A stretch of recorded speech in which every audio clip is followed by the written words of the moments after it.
yung bisita natin, si Hey, hello, good evening. Biyaheng Bike ni Mike. Siya ay Philippine Loaper. Philippine Looper.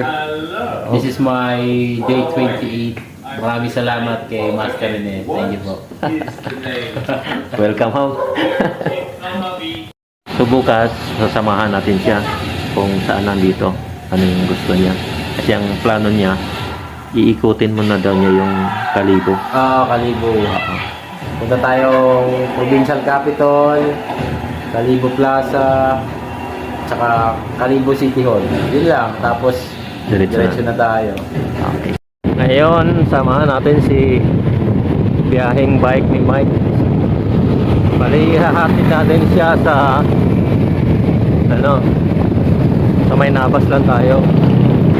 Pero ngayon, idaan muna natin siya doon sa may Capitol kasi gusto niya magpa-picture doon sa Capitol, tapos Kalibo Plaza.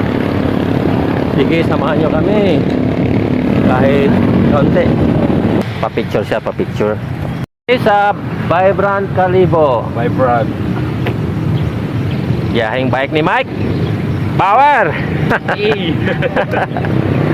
Dito na kami ni Mike sa Tangalan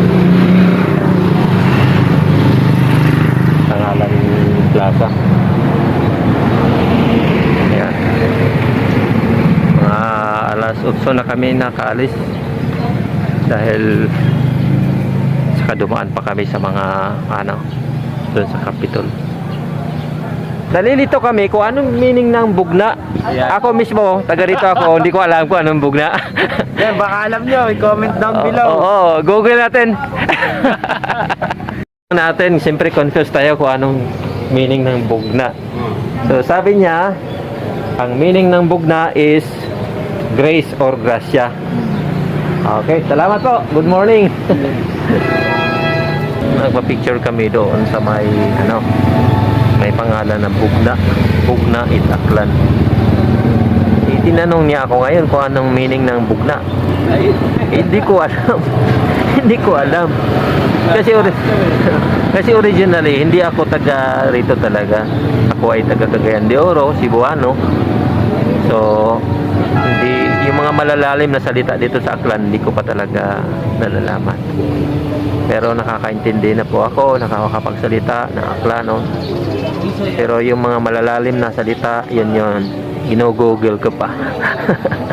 Pasensya po. Kami sa Hawili Falls. Kaso nga lang, tuyo. Tuyo. Walang Tubig. walang tubig.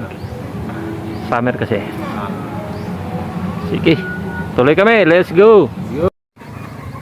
Ito yung pang 29th day ni biyaheng bike ni Mike. 29. Laspag na. Ayun o, alam ni Master. Gapang nasa ahon. Pakita mo yung ahon. Pakita mo yung ahon. Dito tayo gumapang. Ayan. Days more. Ha? How many days more? Pauwi. Siguro 3 to 4 days. 3. Pabalik ng Pasay. Taga Pasay, abangan. 3 to 4 Pasay, days. Malibay. Tapos pagbalik natin doon, North Luzon Loop pa, naghihintay. Abaw. Di ba tapos?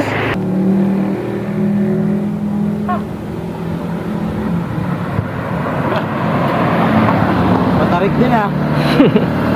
Akala ko Luzon na. Ganun lang talaga yan. Minsan, pinapakinggan natin yung mga sabi nila para panglubag-loob sa tulad ng mga sinasabi na malapit lang, nandyan lang yan. Pero sa totoo, wala, ay para kumain muna kami ni Master Mike. Oo. Kain, chicken inasal. Binanata namin yung chicken inasal. Unli rice. Unli sabaw. Only rice. Oo. Grabe. Sarap. Sarap ng pagkain dito. Tapos mura lang. Mura lang. Per serving. Mura lang. Sarap dito.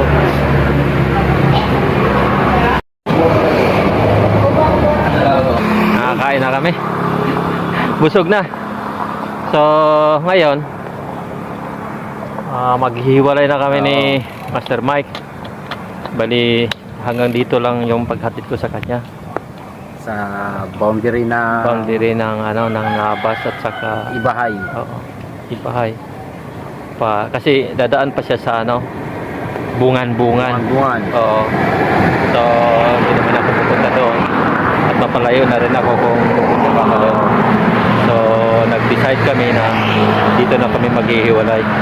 So, Master, hiwalay muna tayo. Maraming salamat, Okay. Master. Okay. Thank you, thank you. Okay. Thank So, you, paano ko, Master. bye-bye. Thank you, Master. Salamat. okay. So, good luck sa biyahe. Shout out. Shout out sa lahat ng followers ko. Maraming salamat sa pagsubaybay sa aking paglalakbay.